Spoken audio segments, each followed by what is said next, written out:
We are systems engineers from the United States Military Academy. I'm Cadet Mills. In a few moments, you will meet my colleagues, Cadet Doherty and Cadet Lishi. We have been tasked by Major General Alvin, the Director of Strategy and Policy for the United States European Command. He asked us to recommend candidate solutions that address risk reduction for the radicalization of refugees throughout the European theater. Last year, in 2015, more than 1 million refugees crossed the Mediterranean, sailed across the Aegean Sea, or moved across Eastern Europe in order to flee either political persecution or violent aggression. The three leading producers of refugees and asylum seekers are Syria, Afghanistan, and Iraq. In addition, Eastern European countries such as Kosovo and Albania have produced close to 200,000 people seeking asylum. Today, many fear that these individuals entering Europe may become radicalized, posing a threat to American national security interests.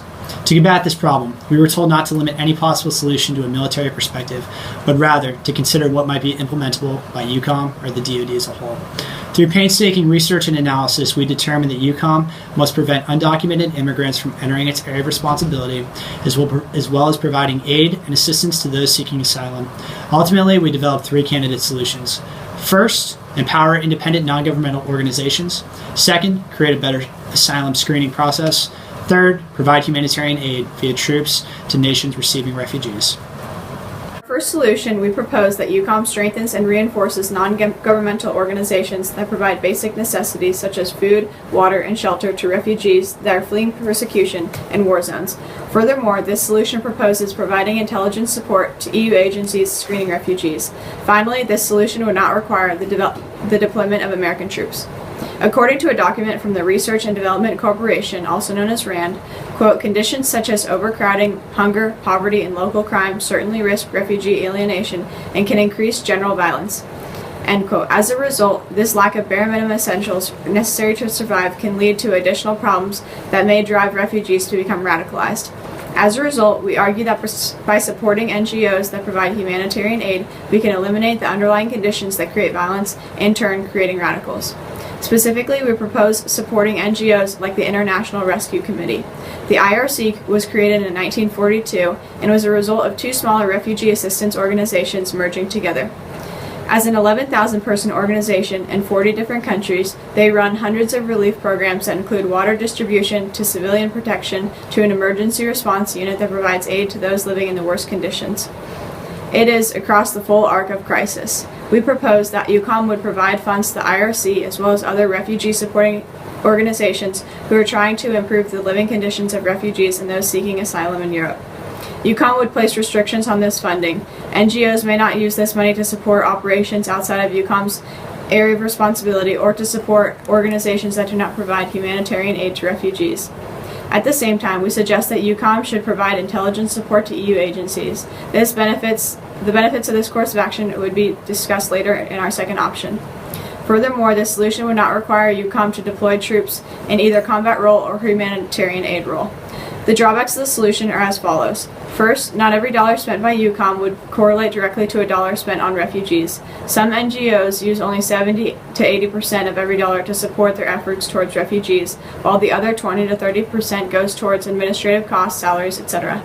Second, non-governmental organizations do not fall under the purview of European Command, meaning that General Alvin and General Scalparati cannot directly control what these NGOs do.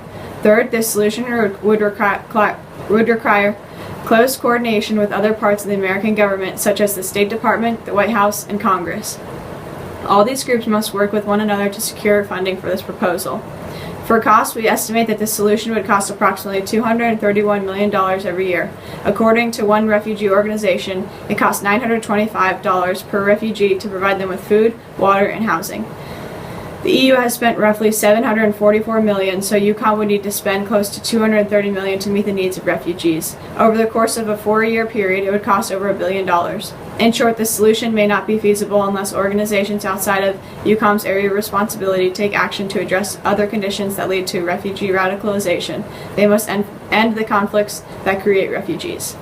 For our second candidate solution, we propose providing humanitarian aid through EU partners while also providing both intelligence support and intelligence personnel to screen those seeking to enter Europe. This solution would also not require the deployment of American forces. For humanitarian aid, we suggest that rather than work with NGOs, EUCOM should work within the European Union to provide refugees with the same basic essentials necessary for survival. This eliminates the misdirection of funds by NGOs. In addition, according to the Iran document, quote, preventing radicalization can be impossible if armed groups arrived with the refugees and were not disbanded. Alternatively, militant groups or individuals may insinuate themselves among the refugees without host country permission, end quote. Consequently, we fear the radicals might disguise themselves as asylum seekers in order to enter EUCOM and radicalize refugees throughout EUCOM's AOR. As a result, we propose that EUCOM provide intelligence support to European agencies that screen those trying to get asylum. EUCOM can share biometrics such as fingerprints, photos, etc., collected by American forces that have operated in Iraq, Afghanistan, and other countries. Most information on this intelligence is classified and not readily available to the public, but we believe that these biometrics can prevent those with criminal records and histories of violence from entering EUCOM's AOR. Tasking intelligence personnel to help interview asylum seekers, the European Union already requires that every individual seeking asylum must meet with a caseworker. EUCOM can use counterintelligence personnel attached to its command to interview asylum seekers. As previously stated, no troops would be deployed in this candidate solution. The drawbacks of this solution are that EUCOM would provide funds to agencies and governments outside of its control. Furthermore, the individuals tasked to support screening efforts would be unable to conduct other missions that might be vital to American national security. We anticipate that the cost of this proposal would be slightly more than the first. We stipulate that it would still cost roughly $231 million to aid refugees. However, additional costs would be incurred for creating a method to share intelligence and then retasking personnel to aid in screening those seeking asylum. We do not believe that these costs would be significant. EUCOM would only need to share data and personnel that already exists. It would not have to build the infrastructure necessary to support these efforts.